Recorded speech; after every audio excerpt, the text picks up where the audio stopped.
President Emmerson Mnangagwa is praised Zimbabweans for embracing Zimbabwe gold, ZiG, saying that the new currency symbolizes the nation's identity and dignity. Muri Zimbabwe, sarambina mashoko atagwa na ED Mnangagwa aiwa achipreza maZimbabweans achiti aiwa you are now coping, mava kuaccepta, mava kushandisa the new currency Zimbabwean gold ZiG. Aiwa vari kufara, mutungamiri wenyika vari kufara. Sarambina mashoko avataura ndokapepa noti bva subscribe wolaika wotina on the bell icon. So speaking at the burial of 3 national heroes, Nyasha Dzimiri, Brigadier General retired Sadc and TSHABANGU at the National Heroes Acre on Monday 29 April, Mnangagwa said, I commend all Zimbabweans for the manner we have adopted and we are protecting the use of our own currency, the Zimbabwean gold, ZiG. Congratulations, Makurokoto Zimbabwe.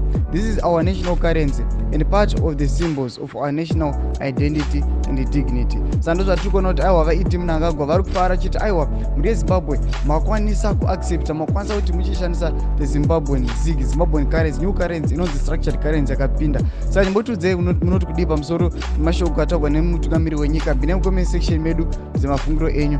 Musangano subscribe, like, turn on the bell icon. Tomucha updates andokupa pano paZim News Live.